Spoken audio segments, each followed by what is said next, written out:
जलालुद्दीन हक्कानी का जन्म साल 1939 में अफगान प्रांत के पख्तिया में हुआ था। जलालुद्दीन शुरू से काफी शांत नेचर का बच्चा था। वो ना किसी से ज्यादा बोलता और ना ही कहीं ज्यादा बाहर जाता।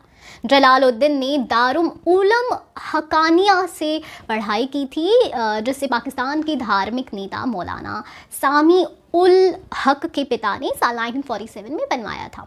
दारुल और दूसरी टेररिस्ट ऑर्गेनाइजेशन के साथ अपने रिलेशंस के लिए जाना जाता था। साल 1979 सोवियत यूनियन ने अपनी कई हजार सोल्जर्स को एयरलिफ्ट करके अफगानिस्तान के अलग अलग इलाकों में उतारना शुरू कर दिया था।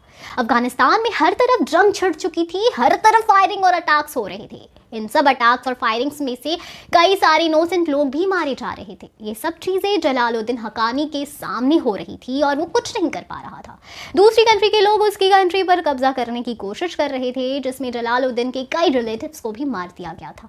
इन सब चीजों से परेशान होकर जलालुद्दीन हक्कानी ने सोवियत यूनियन से लड़ने और उन्हें अपनी कंट्री से बाहर निकालने का सोचा, और इसी सोच के चलते उसने अफगान मुजाहिदीन ज्वाइन कर लिया। शुरुआत में सिर्फ अपनी कंट्री को और उसके लोगों को बचाने के लिए जंग में कूदा। जलालुद्दीन कब एक टेररिस्ट बन गया था और उसे खुद भी पता नहीं चला, और आगे चलकर वो मोस्ट वांटेड टेररिस्ट की लिस्ट में शामिल हो गया। 1980 के दशक में जलालुद्दीन अफगान मुजाहिदीन के कमांडर था, जो अफगानिस्तान में सोवियत यूनियन के खिलाफ पाकिस्तान और अमेरिका की मदद से लड़ा करता था। इसी दौर में अमेरिका की सीक्रेट एजेंसी CIA का भी ध्यान जलालुद्दीन के ऊपर गया, जिसके बाद से जलालुद्दीन और अमेरिका का गठजोड़ बढ़ता ही चला गया। यहाँ तक कि उस समय के दौरान अमेरिका कांग्रेसमैन चार्ल्स विल्सन ने खुद एक बार जलालुद्दीन हक्कानी से पर्सनली मुलाकात भी की थी। अफगान सोवियत वॉर के दौरान ही जलालुद्दीन ने अफगान मुजाहिदीन से अलग होकर अपना खुद ही एक टेररिस्ट ऑर्गेनाइजेशन बनाया। उस समय इसने अफगानिस्तान में सोवियत यूनियन से लड़ने में मदद भी करी थी। साल 1995 में जलालुद्दीन नेटवर्क तालिबान के साथ मिल गया और दोनों टेररिस्ट ग्रुप ने साल 1996 में अफगानिस्तान की कैपिटल काबुल पर कब्जा कर लिया।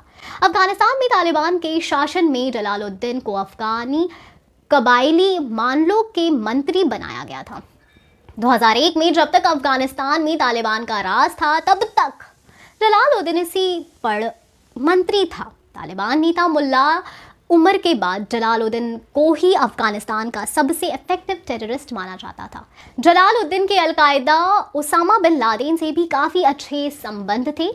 जलालुद्दीन नेटवर्क का कमांड सेंटर अफगान बॉर्डर के पास पाकिस्तान के नॉर्थ वजीरिस्तान के मीरन शाह शहर में है। अमेरिका और अफगानिस्तान का दावा है कि जलालुद्दीन नेटवर्क को पाकिस्तानी आर्मी का सपोर्ट है, लेकिन पाकिस्तानी आर्मी ने इस बात से हमेशा इनकार किया।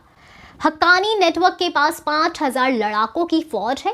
ये organization kidnapping, illegal weapon smuggling और एक्सटॉर्शन के जरिए अपने ऑपरेशन के लिए पैसों का इकट्ठा करती है, जिसका मेन मोटिव टेररिस्ट के पैसों और वेपन से मदद करना था। यहाँ तक कि दुनिया के किसी भी कोने में वेपन सप्लाइंग में Haqqani network important role play किया करता था। यही वजह थी कि जिस जलालुद्दीन हक्कानी को कभी अमेरिका ने अपने हक में यूज़ किया था, आज वो अमेरिका के लिए सर दर्द बन गया था। अमेरिका ने जलालुद्दीन हक्कानी को मारने का कई बार ट्राई किया, लेकिन वो हर बार चूक जाती थी।